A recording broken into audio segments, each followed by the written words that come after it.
Yeah. So when the pandemic happened, it was the first time for me personally as a business owner Hmm. in finance, right, where I actually had a second to breathe and kind of just reassess my life, look Hmm. myself in the mirror, ask myself the tough questions. Am I really happy? Hmm. And the truth of the matter is I wasn't. And I only knew that because the pandemic opened up that window, that opportunity for me. And so I put myself in a different frequency. I said, what else can I do? How can I leave a mark on this world? And so forth. And so, not to sound too spiritual, but I felt that tap on the shoulder. I heard that voice. As soon as the idea, and I could see it, visualize it in my head, to me, the worst thing that I could ever do was go back to doing what I was doing, being unfulfilled and unhappy. So from there, it was a no brainer.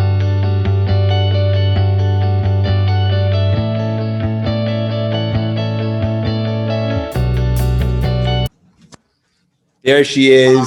Hi, Craig. How you doing? Do I say Craig or Craig? Whichever you prefer. They both sound great with your accent. Oh, thank you. How do I pronounce your name? Sophia? Safiya. Excellent. It How you sounds doing? almost like Sophia. In fact, I have friends who still call me Sophie, Sophia. Cool. Yeah, what is it Shakespeare said? A rose by any other name is still a rose. So That's it. That's exactly right. How you how are doing? you? Yeah, I'm good. I'm great.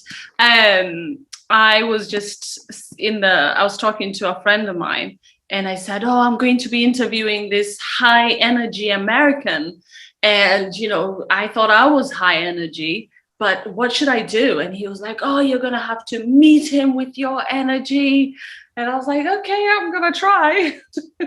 We got this. You and I will definitely manufacture magic together here. And I've seen a little bit of what you got going on. I'm a fan as well. This is going to be fun. Oh, thank you so much.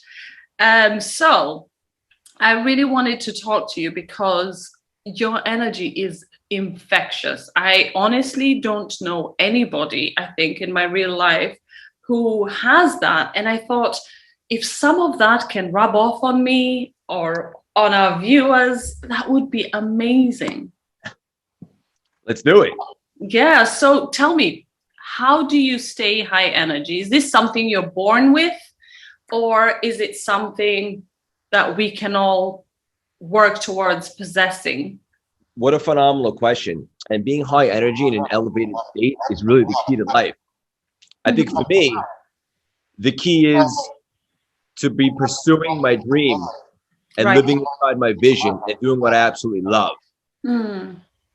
And so every single day that I wake up, I'm in a state of gratitude and I'm excited about everything that I'm doing because my brand, the CLS, obviously helping people, priority number one. And there's always a bigger goal, a bigger moonshot, always striving and reaching higher. And that excites me on a day-to-day basis. So I have absolutely nothing to complain about. And I'm excited because I'm doing what I absolutely love. And I only know this now looking back because years back, I was not doing what I love. And I didn't have this level of energy. So the key to energy is to have it bottled up and allocate it towards something that you're passionate about. And it'll be very difficult to run out of it.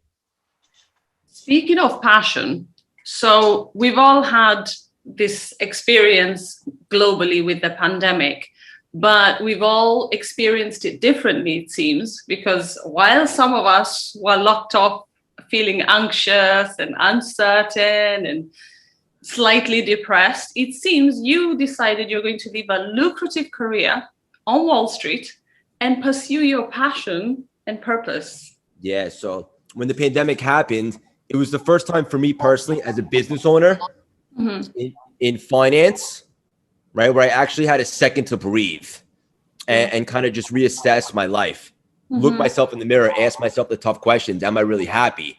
And the truth of the matter is I wasn't. And I only knew that because the pandemic opened up that window, that opportunity for me. And so I put myself in a different frequency. I said, what else can I do? How can I leave a mark on this world? And so forth.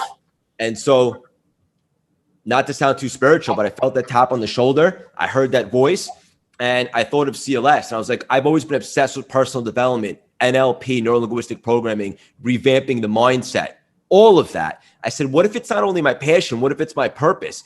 As soon as the idea, and I could see it, visualize it in my head. To me, the worst thing that I could ever do was go back to doing what I was doing, being unfulfilled and unhappy. So from there, it was a no-brainer. I put together a strategy. I think very big, which makes other people think I'm weird, which is absolutely okay. Put together the strategy, started reverse engineering it, started putting out content. And I said, look, you don't know exactly how a new business venture is going to go, so to speak, but I know I'm going to give this my everything.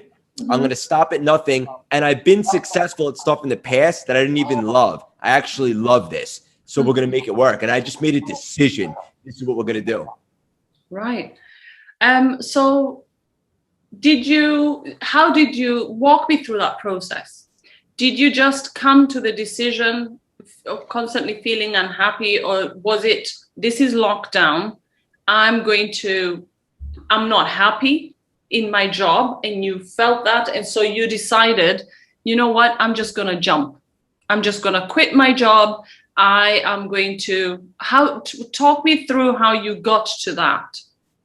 Great question. So it's not like I could quit because I'm the business owner. Very grateful. I have my own business, but I didn't realize how unfulfilled and miserable I was until I had that moment in the pandemic where the world kind of stood still for a second.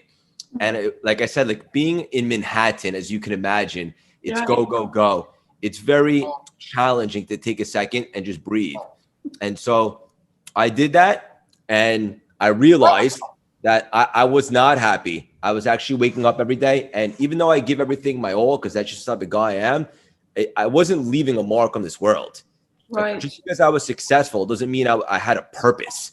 And like I played this like deep exercise in my head. Like if my funeral was in a couple of weeks, like what would people say about me? Like, yeah, I had great relationships, friends and family, but did I really leave a mark on this world? Did I really leave a legacy? And the answer was no. And so CLS started to percolate, and I'm very decisive. Once the idea started to kind of form in my head, from there, literally the next day on a run, I thought of the name to my brand, Cultivate Lasting Symphony, which is a play on my initials, pulled over in Central Park, bought the domain, and never looked back. Right. You're saying you overcame the uncertainty by actually just taking a decision, and then you just bought a website and just went full out and decided, I'm going to actually launch the business. Well, here's the thing. I didn't have uncertainty. I was actually very certain about one thing. I didn't want to go back to doing what I was doing. I didn't want to wake up 6 months from now, God forbid 6 years from now, still doing that. To me, now that I had this moment to reflect, I was actually not even alive. I was existing, and that killed me. And so when CLS percolated, it was a no-brainer. I'd never been more certain about anything else in my life. And then so from there, I started to think really big, 2-3 years out. What does this CLS thing look like? And I said to myself, I want to become the biggest thing the world's ever seen in regards to personal development, bigger than Tony Robbins. Not selfishly for Craig, but just so I can help revamp as many mindsets as I possibly can, billions. And so I looked at it as the Apple of personal development, sleek, expensive, and the top brand out there. And then I started to reverse engineer it. I wanted to come at the world from 10 lanes that consisted of a big highway, 10 lanes, right? So one was podcast, which we now have 250,000 downloads from in 3 months. One was the coaching, the mastermind, speaking engagements, TV shows, and so forth. And so it all came down to what's step one, starting to put out content, let the world know who I am and what I'm up to. And when I started this, believe it or not, I had no social media presence. I had probably 300 followers on Instagram, never liked to post it. I was shy and more of an introvert, but I understood this was the path. And so I started putting out content, building brand awareness, being very authentic, making videos with just my iPhone, giving people tangible tools that they can apply to inspire and so forth. Then I created the Hollywood Hype, told the world I was getting ready to launch my first program. And then I did launch it. And I'm very grateful to say people gravitated towards it. And I continued to sell out every single program that we launched. Very humble to say that. You were actually shy, and because we don't really get the sense that you're shy. In fact, you get the sense that you're super confident all the time. Yes. Well, I have the ability to cultivate confidence on command because I have those tools, the mindset revamp and so forth. But in terms of social media, I never had a presence. I never felt comfortable posting, not even really about anything. But I understood this day and age, this is a means to an end. And so I allowed myself to change what I associate pain and pleasure to. So instead of looking at posting on social media and having a presence as pain, I changed my perception and made that pleasurable. And I became enthusiastic to Mhm. continue to post and so forth.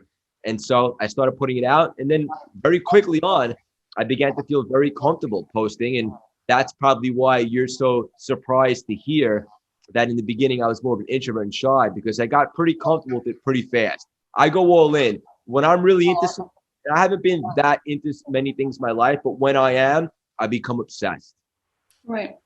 I meet a lot of young people who feel like they're lacking in confidence.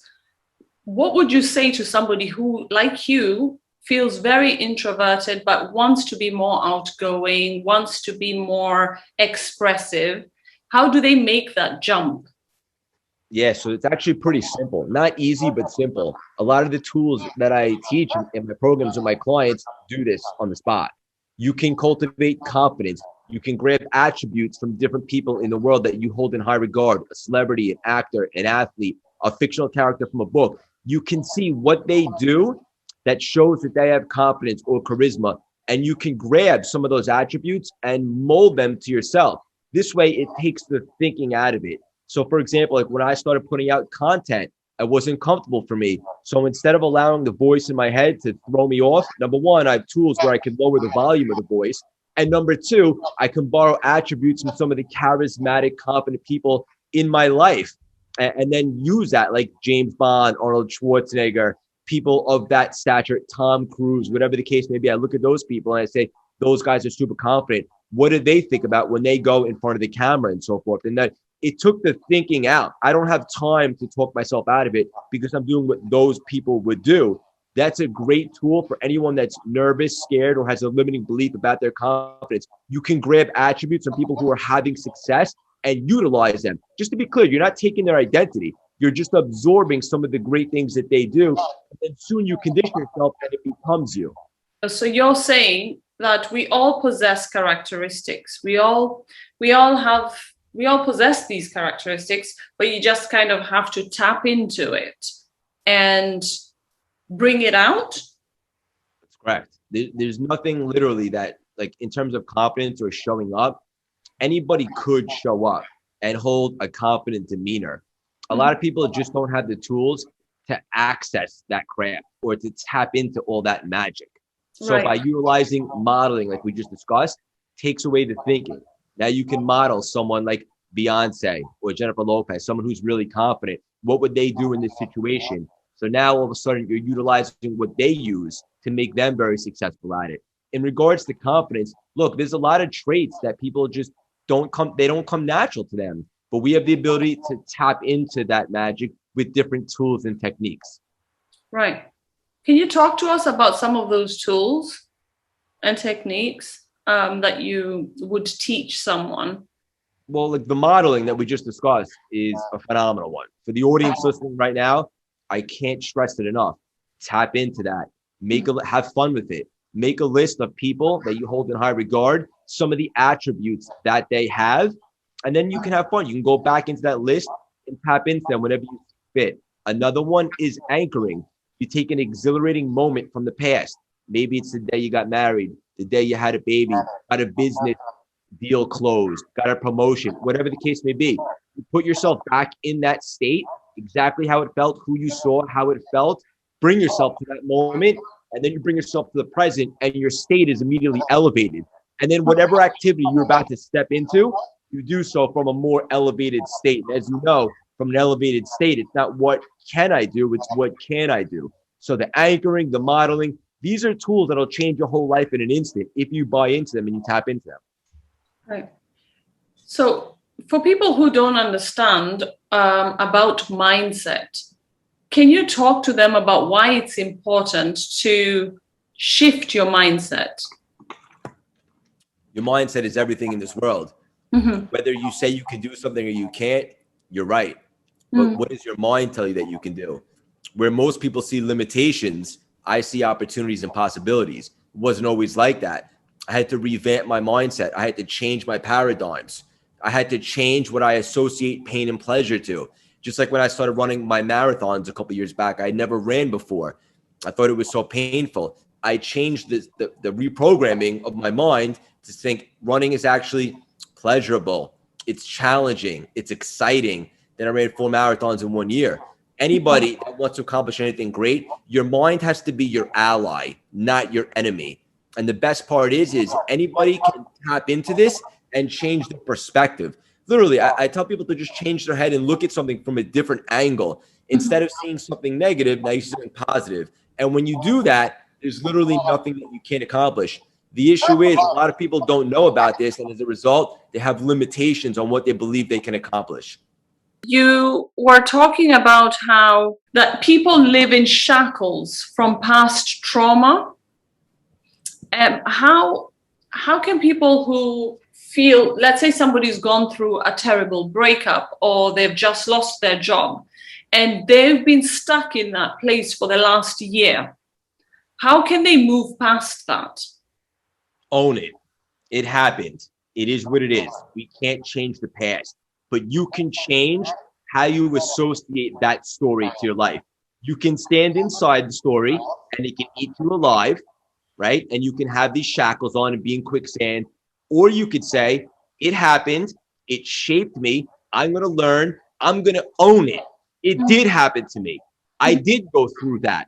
As a result, I have those experiences and I'm stronger for it. And you can embrace it and move forward with your life. The problem is people want to hide inside their story, shame and guilt. As soon as you make a decision to let that go, you can own it and you can begin to fly. Yeah, I think there are people who would find that message quite harsh. What would you say to them? Like somebody's gone through a deep trauma, and if you just said to them, you know what, try and see past it. You're saying that they should accept that it's happened, accept that this has happened to them, and then slowly move past it, or go to therapy. Do you know what I mean? Like, be proactive about what's keeping you stuck in the story. What I'm saying to you is forgive yourself. Understand that it's happened. We cannot change the past, but what we can control is our feelings towards it. Instead of living inside of it and allowing it to swallow us whole and never move forward, we can accept that it happened, forgive ourselves, own it, and then move forward and use it as inspiration. We always have a choice. Everybody has a choice. They can let what happened to them eat them alive. And as a result, they can never move forward. That's a choice. Or you can make a decision that it did happen. I accept it. It is what it is. I can't change it, but I am stronger for it. And I'm going to embrace that. And I'm not going to shy away from that. And that'll allow you to kind of be set free so you can experience all the rest of the abundance that lies out there in front of life for you. Right.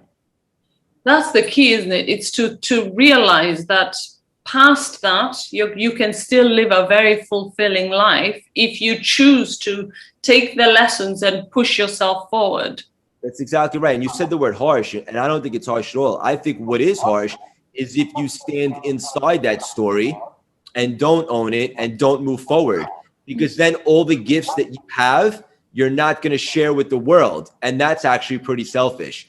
So I think you have to look at it that way. We all go through stuff, and I understand it's tough. It's challenging, but you do have a decision and a choice to make. And if you can accept it, forgive yourself, own it, and move forward, then you're open to all the rest of the abundance that lies out there for you.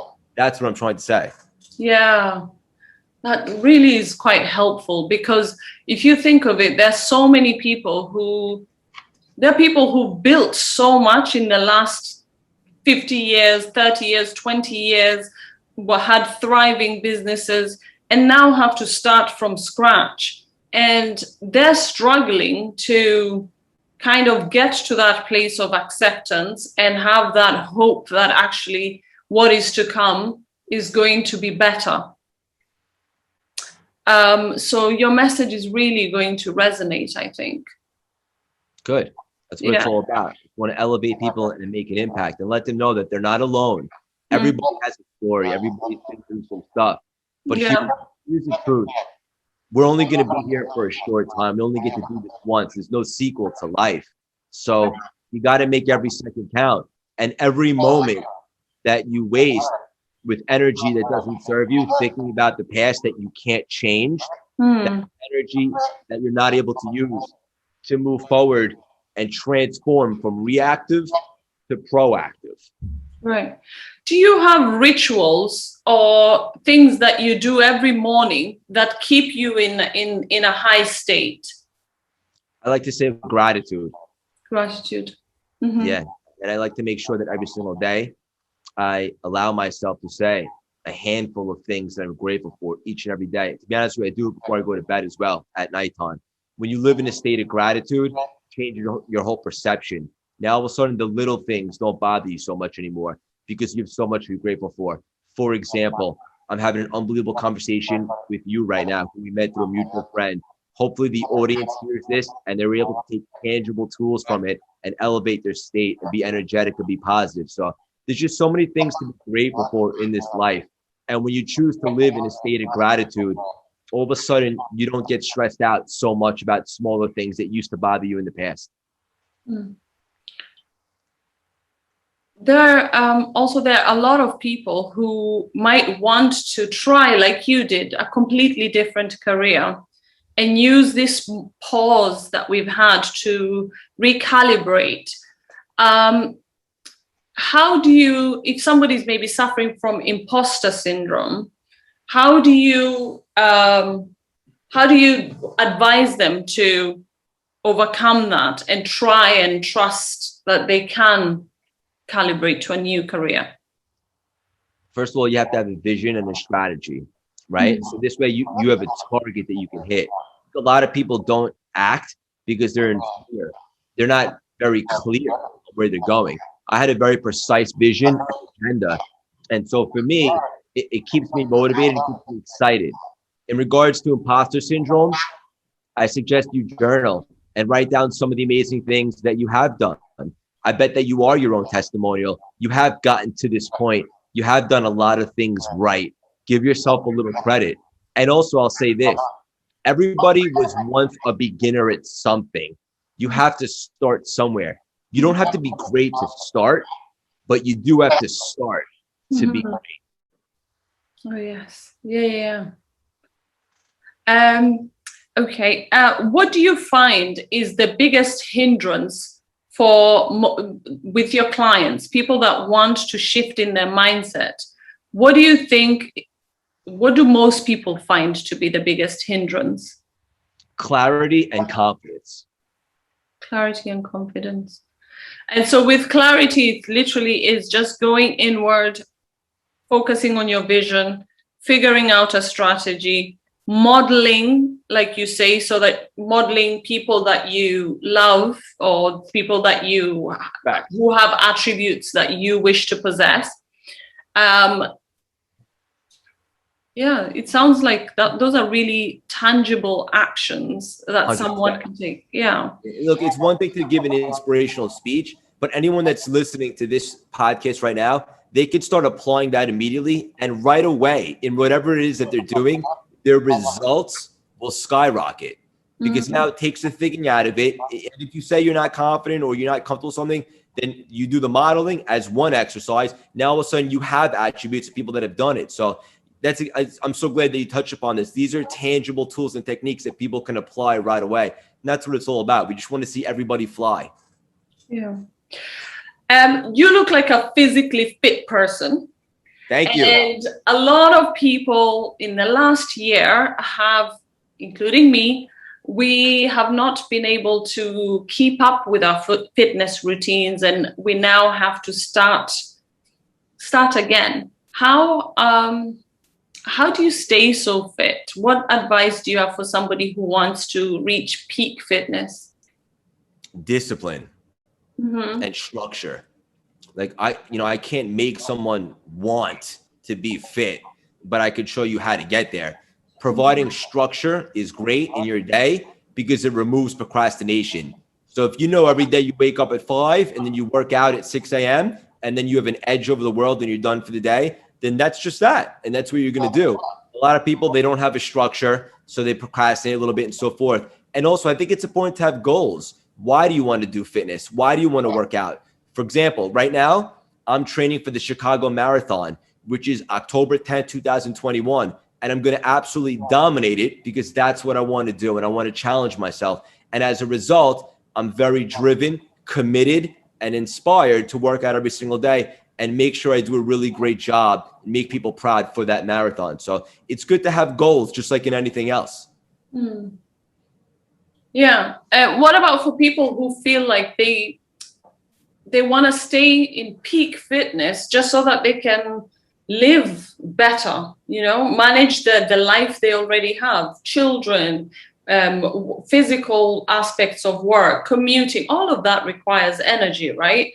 So it's one thing to say, okay, you know what, I want to do a triathlon, I want to challenge myself.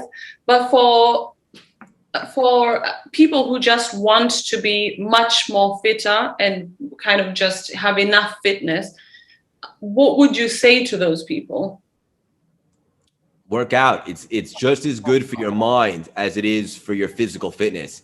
I love to work out because it gives me an edge every single day, a psychological advantage. It's an accomplishment, and also look good, feel good. So look, I don't want to tell anyone how to live their life. Yeah. They have to obviously want that, but I see zero downside in taking care of yourself, whether that be fitness or nutrition, only upside. Right. What is your fitness routine like when you're not training for, high peak performance events like marathons?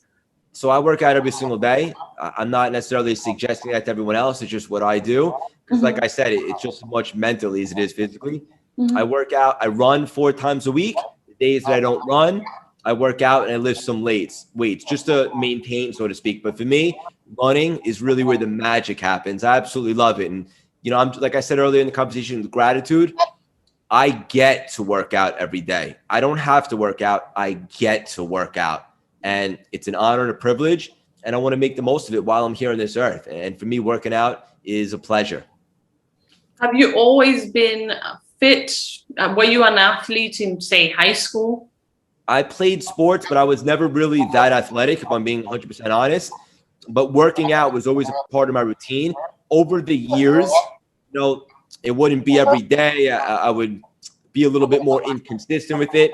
But the last few years, especially since I started CLS and I continued to evolve as a human being, working out for me is just a daily practice, so to speak. But to answer your question in a nutshell, working out always played a role in my life. What about you? Yes, I do it for my mental fitness. I always have, but I found during the pandemic, because I wasn't moving around as much and I kept doing the same HIIT workouts, I actually found I need to constantly be in movement so that I can maintain like my health.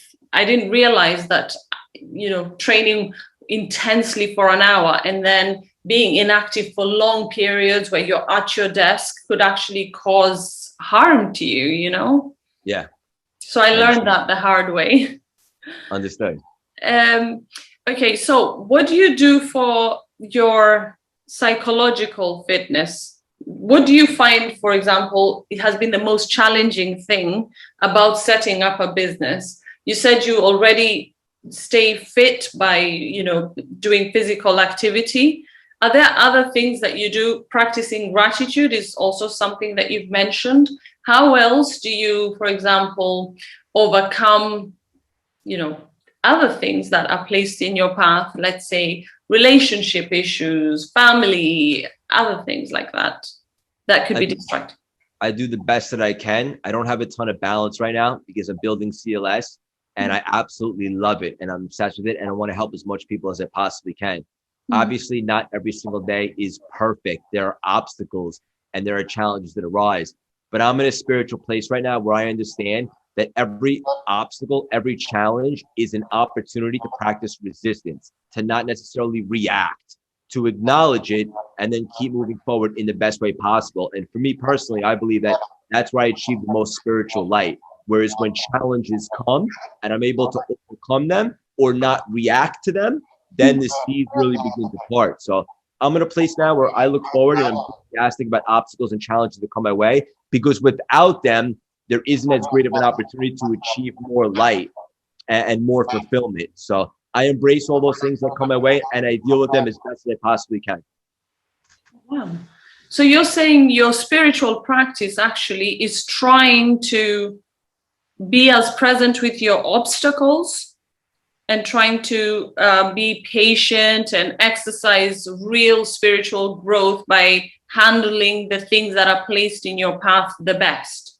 Absolutely. It's just like for every winter, there's a summer, and that makes us more appreciative because it's been freezing. Now it's beautiful out, right? Or in nighttime, it's dark. The next day, it's light. Like we need some balance, so to speak. If everything was just free all the time, there wouldn't be too much to celebrate about. But when there are obstacles and challenges and we're able to overcome them or handle them appropriately, then we can appreciate everything that comes with it. So I'm enthusiastic about obstacles. I understand that most of it's just a voice in your head. And if you're able to practice resistance and handle it correctly, then you get even more rewarding spiritual light as opposed to instant gratification. As opposed to instant gratification? Yes. Yeah. There's so much of that, isn't there? You look at so much of our society is geared towards instant gratification. 100%. Yeah. But what, for example, what about social media and our relationship? Because I was reflecting on this today. I realized that, my camera makes me look different to how I really look. And it doesn't show some of my gray hair. And you just realize, so how do we stay authentic inside when so much of our lives are just distorting what we see? In regards to being authentic, just be yourself. If you have a little bit of gray hair, I challenge you and I ask you this, so what? Yeah. So many people have gray hair. A lot of people get it dyed. Some people don't. Who cares? It is what it is. You know what I'm saying? Like, I'm not 6'5", I'm 5'7.5" on my best day. It is what it is. Like, it would be great to be 5'10". I don't care. Like, this is the cards I've been dealt, and I own it, and I'm appreciative, and I'm grateful, and I appreciate it. It is what it is. Like, I don't allow things like that to disrupt me, because I'm just so grateful, and I legitimately, for the first time in my life, like, I love myself. Like, I'm proud, and I'm doing everything I can to live my best life and help people. And so I don't care like what happens on social media or things like that. And listen, like, I understand I'm not everyone's cup of tea, right? Or I'm not everyone's cup of whiskey. Like, some people might not love CLS and the message and so forth. I don't wish them any harm. I send them my love. It is what it is. And I just keep doing, what we're doing here. So I don't allow any of that type of non-positive energy to infiltrate my soul. Right. And your gray hair, if you have some, is beautiful. Own it. Thank you. Well, I'm trying to, and I just realized there's so much that is so like fake. You realize, the filters and all of these things that can really, if you're not careful. I mean, luckily I'm in my 40s, but I imagine, like, if I grew up and I was much younger, growing up in this generation, I would be more worried, because everything is so filtered that you can easily lose your own place in it all. But I love what you said about authenticity. Where did you get your values from? As I continue to evolve as a human being, I think that they change, and I become a better version of myself, and, more mature and so forth. So, and also, like, I guess the other answer would be is to my family. I have one of the closest families, if not the closest family on planet Earth. My parents, who are a little bit older now, but I love them so much. My brother Mark, who's my best friend, and we're just a very close family. And I guess as a sponge, when I was growing up, I got a lot of the core values from my parents. I'm very proud of that. In addition to obviously evolving as a man and just continuing to grow and find my real, true, authentic self in this world. And let me be It's not a destination. Like, it's a journey. Like, every day I feel a little bit more comfortable in my own skin. And I love that. And I know that for certain now, looking back years ago, I wasn't my true self. I was more of a people pleaser. So it feels really good to be as authentic as I possibly can and to be as me as I've ever been. Right. When you are a people pleaser, because I know a lot of people who are, and I have some of those tendencies still. Do you find that you've overcome that, or is it that you're more aware now and you can mitigate those tendencies? A little bit of both. So now I take pride and pleasure in saying the word no, whereas I used to not. I used to be people. I used to always want to say yes to people, even if it was not in line with who I am. Now, if I don't want to do something, if I don't want to go somewhere, if I'm not going to do something, it's nothing personal. I'm just, no. I'm sorry. It just is what it is. And I protect myself and I set some boundaries. And so I'm not going to be a people pleaser anymore. Of course, like, if my family or someone I love or one of my clients needs something, I'm there for them. But if someone wants me to do something that's outside what I feel aligned to, very respectful. No. How can we learn to set healthy boundaries? Practice. Start saying no to something that your intuition tells you that you should say no to. Every time you do it, it'll get a little bit easier the next time. And you'll continue to live a better life because your energy will be focused on doing things you love, not being a people pleaser doing things you don't love. Yeah. If you could say one thing to transform someone's energy exponentially, what would that be? Life's too short not to try. Find what you absolutely love in this world, identify that, and then take a shot at making that your life. Chances are you're not going to fail. You're going to make it work because you want it so bad. The problem is most people are doing too much of what they don't love and they lose energy or they're not passionate about it. I suggest and I challenge you to find what you actually do love and see how you can make that into something, your life. You can manufacture wealth doing it and really wake up every single day in a state of gratitude because you're living inside your vision. That is beautiful. Thank you so much, Craig. My pleasure. Thank you so much. Thank you. I hope we'll stay in touch. Yeah, great. Thank you. I really think this podcast is going to help a lot of people kind of embrace a new mindset and think deeper about the opportunity that was in the pandemic as opposed to all of the things that we're worried about.